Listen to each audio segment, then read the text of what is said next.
के किनारे बहती थी, जो मछुआरों के लिए जीवन का एक अहम हिस्सा थी। गांव की एक छोटी सी बस्ती में रघु और उसका परिवार रहता था। वह साहसी और मेहनती था और अपनी जबान का पक्का था, लेकिन उसका जीवन बहुत साधारण था। रघु और उसकी पत्नी रुक्मिणी, साथ ही उनके 2 छोटे बच्चे अजय और मीना बहुत मुश्किलों में अपना जीवन व्यतीत कर रहे थे। रघु नदी में मछलियां पकड़ता था और जो भी मछलियां उसे मिले वह जाकर पास ही के एक बाजार में बेचकर अपने घर का खर्च निकालता था। रघु और उसके परिवार की जिंदगी पूरी तरह से मौसम और नदी की मछलियों पर निर्भर करती थी, लेकिन सर्दियों के आने पर रघु और उसके परिवार की स्थिति और भी खराब हो जाती थी। नदी का पानी ठंड के कारण धीरे धीरे जमने लगता था और हवा भी बहुत तेज हो जाती थी। इसी कारण रघु और उसकी पत्नी ठंड के बारे में सोचकर परेशान हो रहे थे। रघु अपनी पत्नी से कहता है, भाग्यवान, लगता है इस बार भी ठंड बहुत बढ़ने वाला है। पता नहीं मछलियां पकड़ भी पाऊंगा या नहीं। उसकी पत्नी उसकी बात सुन के बोलती है, अरे आप इतना चिंता मत करिए, भगवान पर भरोसा रखिए। वह दिन भी आ गया जब ठंड ने अपने सारे रिकॉर्ड तोड़ दिए। दिसंबर का महीना था और ठंड की लहर ने पूरे गांव को अपनी गिरफ्त में ले लिया। लेकिन बेचारे रघु को इतनी सर्दी में भी नदी में जाकर मछलियां पकड़नी थी। अगर वह नहीं जाता तो उसे और उसके परिवार को भूखा रहना पड़ता। ये ठंड का मौसम उसके लिए चुनौती भरा था, पर अपने परिवार के पेट की खातिर वह हर मुश्किल को सहने के लिए तैयार था। ऐसे ही एक दिन रघु मछलियां पकड़ने के लिए निकलने वाला था। तभी रुक्मिणी ने रघु से कहा, ए जी, ठंडी की मौसम आ गया है, बाहर इतनी ठंड है, आप नदी में मत जाइए। कुछ और काम क्यों नहीं कर लेते इन सर्दियों में? इतनी ठंड में बाहर मत जाइए ना, सेहत पर बुरा असर पड़ेगा। तभी रघु ने रुक्मिणी से कहा, अरे भाग्यवान, अगर मैं मछलियां नहीं पकड़ूंगा तो परिवार कैसे चलेगा? मुझे मछलियां पकड़ने के सिवा और कुछ काम भी तो नहीं आता। मुझे हर रोज मछलियां पकड़ने जाना होगा ताकि तुम लोगों का अच्छे से ख्याल रख पाऊं। यह ठंड किसी भी हालत में मुझे रोक नहीं सकती। रघु का दिल बहुत मजबूत था, लेकिन वह जानता था कि यह ठंड बहुत खतरनाक हो सकती है। फिर भी उसने अपनी मछलियां पकड़ने का सामान लिया और नदी की ओर चल पड़ा। रास्ते में ठंडी हवा ने जैसे उसे चारों ओर से घेर लिया था। जब वह नदी के पास पहुंचा तो देखा कि पानी का स्तर और भी कम हो गया था और नदी के किनारे बर्फ की परत जमने लगी थी। रघु ने अपनी नाव नदी में डाली और जाल फेंकने का काम शुरू किया, लेकिन जैसे ही उसने जाल डाला उसे महसूस हुआ कि उसकी उंगलियां और पैर बर्फ की तरह सख्त हो गए हैं। उसे इतनी तेज सर्दी लग रही थी कि ऐसा लगता था जैसे शरीर के हर अंग में कड़े कांटे चुभ रहे हों। ठंडी हवाएं बर्फीली हो चुकी थीं और रघु की सांसें तक जमने लगी थीं। इस कड़ाके की ठंड ने उसे इस कदर जकड़ लिया था कि उसकी आंखें भी जलने लगी थी, मगर रघु ने हार नहीं मानी और मछलियां पकड़ने का काम जारी रखा। दिन भर जाल खींचते खींचते भी उसे एक भी मछली नहीं मिली। रघु बहुत निराश हो गया था, उसका दिल भारी हो गया था, लेकिन उसने खुद को संभालते हुए सोचा, अगर आज मछलियां नहीं मिली तो मुझे घर खाली हाथ लौटना पड़ेगा और घर पर सब लोग मुझसे उम्मीद लगाए बैठे हैं। मुझे कुछ भी करके मछलियां पकड़नी ही पड़ेगी। वह जाल खींचते खींचते थक चुका था और उसकी हड्डियां तक सर्दी से कड़क रही थीं। वह अपनी नाव में बैठकर कुछ देर आराम करने लगा, लेकिन यह सोचकर वह फिर से उठा, अरे नहीं, अगर इस ठंड में बैठा रहूंगा तो यह बर्फ मेरा शरीर और कमजोर कर देगी। तभी नदी के पास एक बूढ़ा साधु पहुंचा। वह साधु हर रोज नदी के किनारे बैठकर ध्यान करता था। साधु रघु को बहुत देर से देख रहा था और समझ गया कि रघु बहुत मेहनत कर रहा है, लेकिन मेहनत के चलते उसकी हालत बहुत खराब हो चुकी है। उसने रघु को पास बुलाया और कहा, बेटा, इतनी ठंड में क्यों खुद को कष्ट दे रहे हो? मछलियों के बिना जीवन नहीं रुकता। तुम्हें खुद की सेहत का ध्यान रखना चाहिए। रघु ने जवाब दिया, साधु बाबा, अगर मैं मछलियां नहीं पकड़ूंगा तो मेरे परिवार को भूखा रहना पड़ेगा। मेरी पकड़ी हुई मछलियों पर ही हमारी पूरी जिंदगी टिकी है। साधु ने रघु की बात सुनी और मुस्कुराते हुए कहा, तुम सच में बहुत मेहनती हो, लेकिन जीवन का सबसे बड़ा सुख स्वास्थ्य है। स्वास्थ्य है तो सब है बेटा। साधु की बात सुनकर रघु थोड़ा भावुक हो गया, लेकिन अपनी जिम्मेदारी को याद करके उसने फिर से जाल पानी में फेंक दिया। लेकिन इस बार आश्चर्यजनक रूप से जाल में कई बड़ी मछलियां फंसी हुई थीं। रघु की आंखों में आंसू थे, क्योंकि इतनी देर मेहनत करने के बाद उसे आखिरकार मछलियां मिली। अब वह इन्हें बेचकर घर के लिए राशन ले सकता था।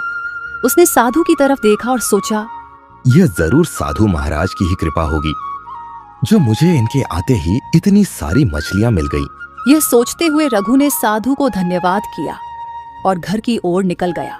रघु जब घर लौट रहा था तो रास्ते में उसने सोचा कि इस ठंड में भी भगवान ने मेरी मदद की। मुझे आज की इतनी ठंड में मेहनत के बाद यह एहसास हुआ कि कभी कभी मुझे अपनी सेहत पर भी ध्यान देना होगा, क्योंकि मेरे सिवा मेरे परिवार का कमाने वाला और कोई भी नहीं है। ठंड का कहर बहुत भीषण था। ठंड की वजह से बेचारे की हालत भी खराब हो रही थी। वह जैसे तैसे घर पहुंचा। घर पहुंचने पर रुक्मिणी और बच्चे रघु को देखकर बहुत खुश हुए। रघु ने उन्हें बताया कि उसे नदी किनारे एक साधु बाबा मिले थे और उन्हीं की कृपा से आज उसे इतनी बड़ी मछलियां मिली। इस पर रुक्मिणी ने कहा, ये ईश्वर की कृपा से हुआ है। ईश्वर हम जैसे गरीबों को कभी अकेला नहीं छोड़ते। ए जी, आप सही कहते थे कि मेहनत कभी बेकार नहीं जाती। उस दिन रघु और उसके परिवार ने गर्म गर्म खाने का आनंद लिया और ठंड को लेकर अपनी चिंताओं को भूल गए। रघु ने सोते हुए सोचा, हे भगवान, आज ही की तरह आप रोज मुझ गरीब पर कृपा करना, ताकि मैं अपने परिवार का पेट पाल सकूं। अगले दिन रघु फिर से मछली पकड़ने के लिए तैयार हुआ, लेकिन सर्दियों की कड़ी ठंड ने गांव में अपना कहर बरसाना शुरू कर दिया था। रघु ने पिछले दिनों सीखा था कि मेहनत और भगवान पे विश्वास रखने से कोई भी कठिनाई से बाहर निकला जा सकता है। रघु मछली पकड़ने के लिए जाने वाला था, लेकिन वह महसूस कर रहा था कि ठंड बहुत ज्यादा बढ़ने लगी है और इतनी ठंड में मेरे लिए नदी में मछलियां पकड़ने जाना खतरा भी हो सकता है।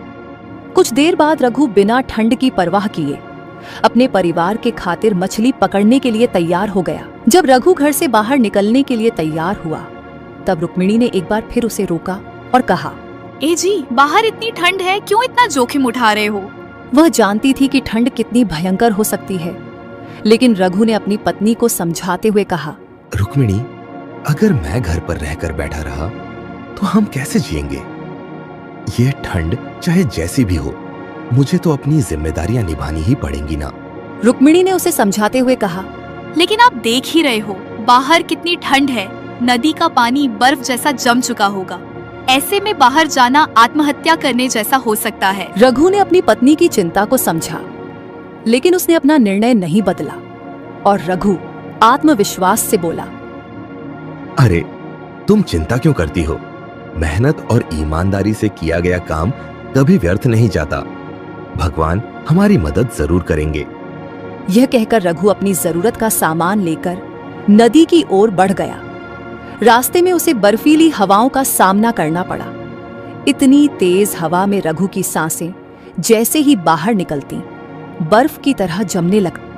वह सोच रहा था, क्या इस बार ठंड इतनी तेज होगी कि मेरी मेहनत भी बेकार हो जाएगी? हे भगवान, अब सब कुछ आपके भरोसे है। नदी के पार पहुंचते ही रघु ने देखा कि पानी का स्तर कम हो गया था। नदी का पानी हल्के हल्के बर्फ के टुकड़ों में बदल चुका था। फिर भी रघु ने अपनी नाव पानी में डाली और जाल फेंकने की तैयारी की। वह धीरे धीरे जाल को डालने जा ही रहा था कि उसे दूर खड़ी एक बूढ़ी औरत नदी के किनारे दिखाई दी। रघु उसके पास नाव लेकर गया और उस बूढ़ी औरत को गौर से देखा और पाया कि बूढ़ी औरत ठंड से कांप रही थी। उसकी आंखों में बहुत गहरी उदासी और थकान थी। रघु उसकी ओर बढ़ा और उसकी मदद करने के लिए पूछा, अरे चाची, क्या आप ठीक हैं? आप इतनी ठंड में यहाँ क्यों खड़ी हुई है? महिला ने बहुत ही धीमी आवाज में कहा, बेटा, मैं बहुत थक गई हूँ। मेरा घर नदी के दूसरे किनारे के पास है और इस ठंड में मैं वहां नहीं जा सकती। रघु ने महिला की हालत देखकर बिना कोई समय गवाए उसे अपनी नाव में बैठने के लिए कहा। महिला की हालत देखकर रघु को एहसास हुआ कि उसे तुरंत बूढ़ी औरत की मदद करनी चाहिए। रघु ने सोचा, अगर इस बूढ़ी औरत की सही समय पर मदद नहीं की तो शायद ये बूढ़ी औरत मर भी सकती है। रघु ने महिला को नाव में बैठाया और कहा, चाची, आप चिंता मत कीजिए, मैं आपको नदी पार करा दूंगा, आप आराम से बैठ जाइए। रघु बूढ़ी औरत को यह बोल के नदी पार कराने ले गया और साथ ही वह दुखी मन से सोचने लगा, हे भगवान, इस बूढ़ी औरत को भी मदद की जरूरत है और इधर कुछ समय के बाद शाम भी हो जाएगी और मैंने अभी तक एक भी मछली नहीं पकड़ी। पता नहीं आज का गुजारा कैसे होगा। यही सब सोच सोच के रघु धीरे धीरे अपनी नाव को नदी के पार ले जाने की कोशिश करने लगा। कुछ देर बाद जब वह नदी के दूसरे किनारे पर पहुंचा, बूढ़ी औरत ने उसे धन्यवाद दिया। बेटा, तुमने मेरी जान बचाई है। इस ठंड में किसी ने मेरी मदद नहीं की थी। थोड़ी ही दूर मेरा घर है, मैं अब खुद चली जाऊंगी। तुम्हारी मदद से मुझे एहसास हुआ कि अच्छाई अब भी इस दुनिया में जिंदा है। रघु ने मुस्कुराते हुए कहा, अरे, आपको शुक्रिया कहने की कोई जरूरत नहीं है चाची, यह तो मेरा फर्ज है। हमें सबकी मदद करनी चाहिए, यही तो इंसानियत है। उस बूढ़ी औरत के जाने के बाद रघु ने नाव से ही मछलियों का जाल पानी में डालने की सोची, लेकिन अब दिन ढलने को आ गया था और ठंड भी बढ़ रही थी। रघु बेचारा उदास हो गया और मन ही मन सोचने लगा, हे भगवान, अब मैं क्या ही करूं? घर का राशन भी खत्म होने को है और लगता है आज कुछ भी कमाई नहीं होगी। मैंने तो एक भी मछली नहीं पकड़ी। बेचारा रघु उदास मन से खाली हाथ घर की ओर निकला। जब रघु घर पहुंचा तो रुक्मिणी और बच्चे उसे देखकर खुश हो गए। रघु का उदास चेहरा देखकर रुक्मिणी समझ गई कि आज रघु खाली हाथ लौटा। रुक्मिणी तुरंत रघु से बोली, ए जी, क्यों इतना उदास चेहरा बना रहे हो? अभी घर का राशन खत्म नहीं हुआ है, हम जैसे तैसे आज की रात निकाल लेंगे। ये बात सुनकर रघु को थोड़ी राहत मिली। रघु ने रुक्मिणी को सारी बात बताई कि उसने आज पूरा दिन क्या किया और आज उसे खाली हाथ क्यों लौटना पड़ा। रुक्मिणी ने कहा, आपने बहुत अच्छा किया, आपकी मदद से उस बेचारी बूढ़ी औरत की जिंदगी बच गई। अगले दिन रघु फिर से मछली पकड़ने के लिए नदी में जाने के लिए तैयार होता है। आज थोड़ी पिछले दिनों के मुकाबले ठंड कम थी और यह देखकर रघु के मन में थोड़ी उम्मीद आ रही थी और रुक्मिणी भी यह देखकर जैसे तैसे घर में बचा हुआ कुछ खाने का सामान उसे देकर भेज देती है। रघु ये सब लेकर मछली पकड़ने निकल जाता है और मन ही मन सोचता है, पता नहीं भगवान आज क्या परीक्षा लेगा। जो भी हो, बस घर चलाने लायक कुछ जुगाड़ कर देना भगवान। ये सोचते सोचते रघु नदी किनारे आ जाता है और अपनी नाव लेकर मछली पकड़ने नदी के बीच में चला जाता है। कुछ समय की कड़ी मेहनत के बाद रघु ने ढेर सारी मछलियां पकड़ ली। थोड़ी देर बाद रघु खुशी खुशी मछलियां लेकर घर की ओर निकलता है। तभी उसके सामने वही साधु बाबा आ जाता है और रघु से बोलता है, बेटा, क्या तुम मुझे अपनी मछलियां दे सकते हो? मेरे आश्रम के बच्चे भूखे हैं और मैं उन लोगों के लिए आज कुछ भी खाने का बंदोबस्त नहीं कर पाया। साधु महाराज की बात सुनकर रघु बड़ी परेशानी में पड़ गया था। अब बेचारा करता तो क्या करता। रघु सोचने लगता है, यह तो वही साधु महाराज है जिन्होंने मेरी एक दिन मदद की थी। अब मैं उनकी बात को मानने के सिवा और कुछ भी नहीं कर सकता, नहीं तो मुझे पाप लगेगा। लेकिन मुझे अपने घर की भी तो चिंता करनी होगी। रघु ये सब सोच ही रहा था, तभी साधु बोला, बेटा, तुम मुझे थोड़े से मछलियां दे दो। पूरी की पूरी देने की जरूरत नहीं है, तुम्हें भी तो अपना घर चलाना है। यह सुनकर रघु को थोड़ी सी राहत मिली और वह अपनी मछलियां साधु महाराज को देकर अपने लिए कुछ मछलियां ले गया। असल में साधु रघु को परख रहा था। साधु रघु को हमेशा नदी में कड़ी मेहनत करते हुए देखता था और इसीलिए साधु रघु की कुछ मदद करना चाहता था। लेकिन बिना यह जाने कि रघु अच्छा इंसान है या बुरा, साधु रघु की मदद नहीं कर रहा था। साधु देखना चाहता था कि रघु के मन में दूसरे के लिए कितनी उदार भाव रखता है। रघु के घर लौटते ही रुक्मिणी बोली, ए ए जी, अच्छा हुआ आज खाली हाथ नहीं लौटे, कुछ तो मिला आखिरकार। पर आप ये आज मछलियाँ बेचने बाजार क्यों नहीं गए? तभी रघु ने रुक्मिणी से कहा, अरे भाग्यवान, इतने से मछलियां कहाँ बेचने ले जाओ? वैसे भी घर में कुछ तो राशन है ही, और आज साथ में ये मछलियां ही पका के खाते हैं। और ऐसे ही रात को सब लोग एक साथ खाना खाकर सो गए।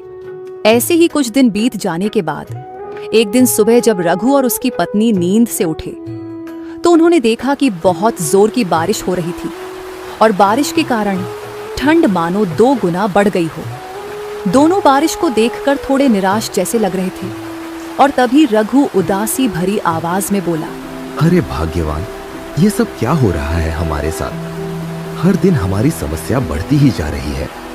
इतनी मुश्किल क्या कम थी जो आज बारिश भी हो गई? अब इतनी ठंड में मैं कैसे मछलियां पकड़ने जाऊंगा? कल तो जैसे तैसे मैंने कुछ इंतजाम किया था, लेकिन आज मैं क्या करूं? रुक्मिणी रघु की बातें सुनकर थोड़ी भावुक हो जाती है और बताती है, आप यूं उदास मत होइए ना, भगवान पर भरोसा रखिए। ऐसे ही दोनों उदासी से भरे मन से एक दूसरे से बात कर रहे थे और पूरा दिन बारिश होती रहती है और शाम भी होने को है।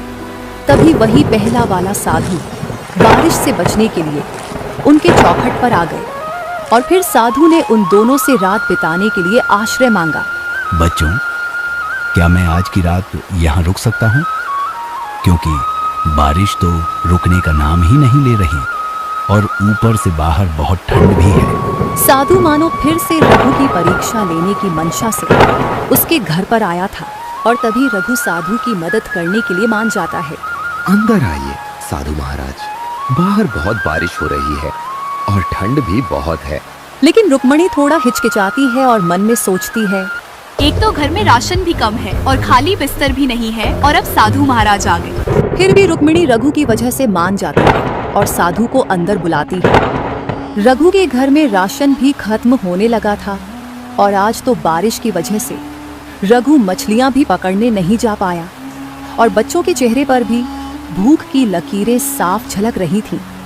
रुक्मिणी ने रघु से कहा, ए जी, घर में तो राशन भी खत्म होने को है और आपने साधु महाराज को भी यहाँ बुला लिया। इतने लोगों का खाना कैसे जुगाड़ हो पाएगा? रघु चिंतित आवाज में बोला, अरे भाग्यवान, जो कुछ भी है उसे ही परोस दो। हम मिल बांट के खा लेंगे और अगर खाना कम पड़े तो हम लोग नहीं खाएंगे। तुम बच्चों और साधु महाराज को ही दे देना। साधु उन दोनों की बातें सुन रहा था और एक हल्की सी मुस्कुराहट के साथ उनकी तरफ देख रहा था। खाना कम पड़ने की वजह से रुक्मिणी ने साधु और बच्चों को ही खाना दिया और रघु और रुक्मिणी भूखे रहे। साधु यह सब जानते हुए भी अनजान बना हुआ था, मानो वह उन दोनों की परीक्षा ले रहा हो।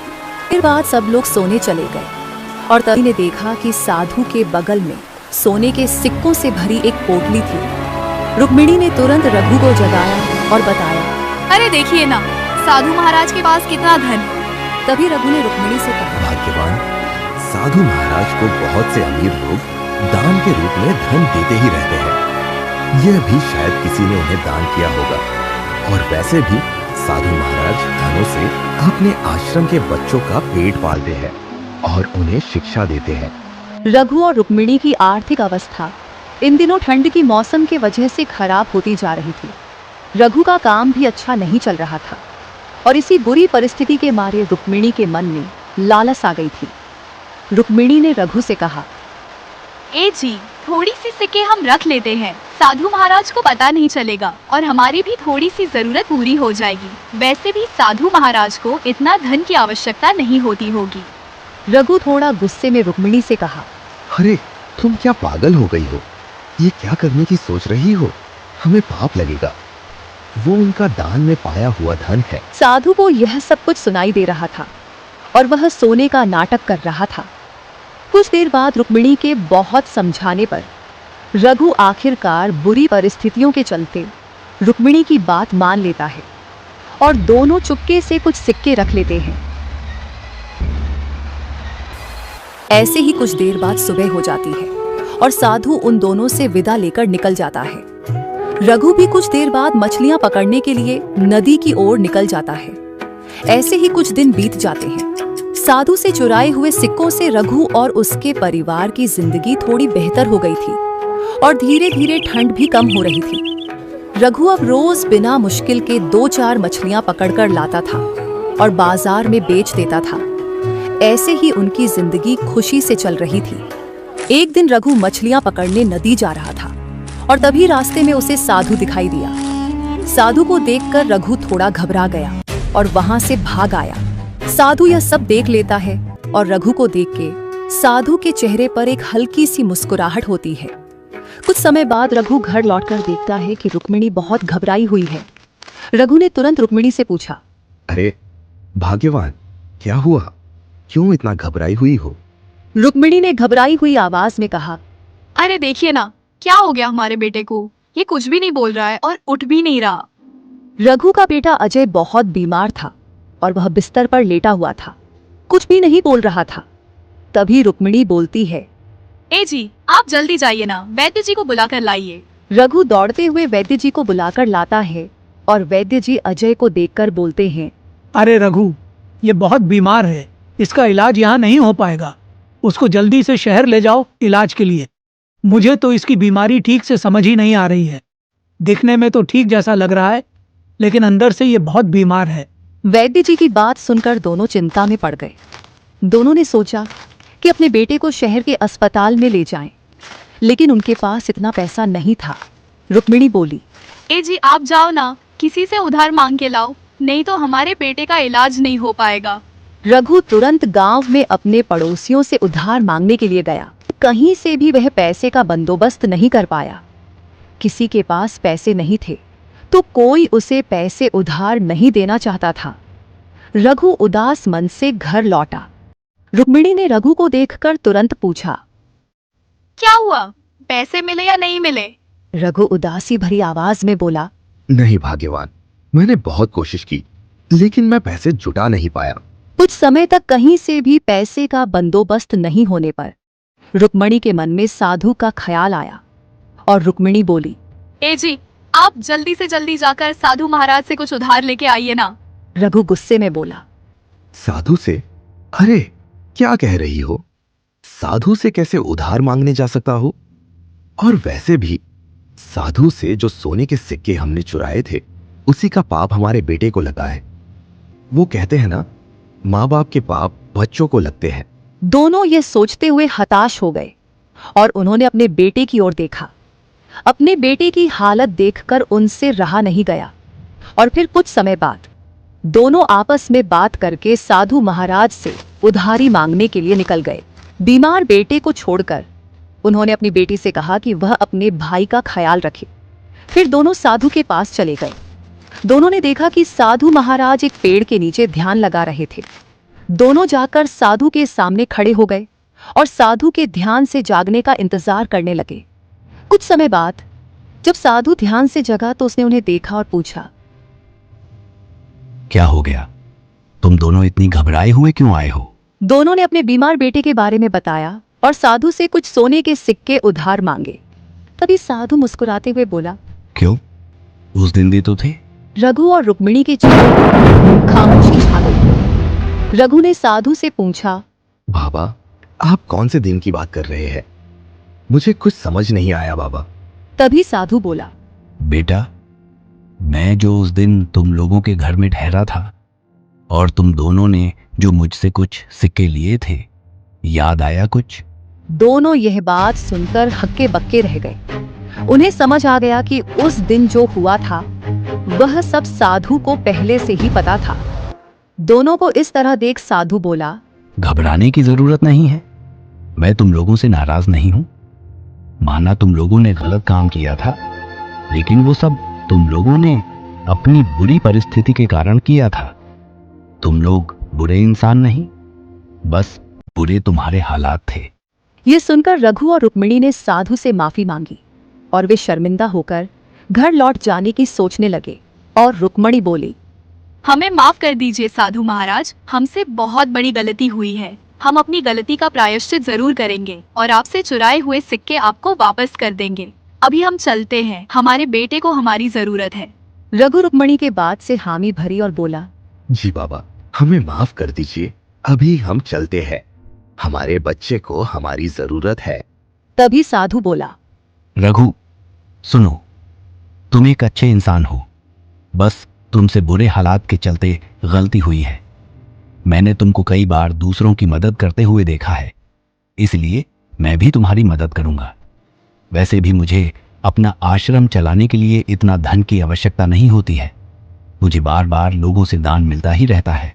रघु, मैं तुम्हें यह धन तुमने जो अच्छे कर्म किए हैं उसके आशीर्वाद के रूप में दे रहा हूं, इसे ग्रहण करो। ये बोलकर साधु ने उन्हें सोने के सिक्के दे दिए। साधु से मदद पाकर दोनों की आंखें भर आईं और दोनों ने साधु का धन्यवाद किया। फिर दौड़ते हुए अपने बीमार बच्चे के लिए घर की ओर निकल पड़े। थोड़ी देर बाद घर पहुंचकर उन्होंने देखा कि उनका बेटा अजय चमत्कारी रूप से ठीक हो गया था। यह देखकर दोनों ने शांति भरी लंबी सांस ली और मन ही मन साधु और भगवान का शुक्रिया अदा किया। और फिर उन्होंने एक दूसरे से कहा, अरे भाग्यवान, हमने जो किया सो किया। अब चाहे जैसी भी बुरी परिस्थिति हो, हम कभी कुछ गलत कदम नहीं उठाएंगे। हाँ जी, हम कभी वैसा पाप दोबारा नहीं करेंगे, नहीं तो हमारे पापों की सजा हमारे बच्चों को मिलती है। ऐसे ही रघु और रुक्मणी साधु के दिए हुए सिक्कों से और मेहनत करके अपने बाकी का जीवन खुशी से बिताने लगे।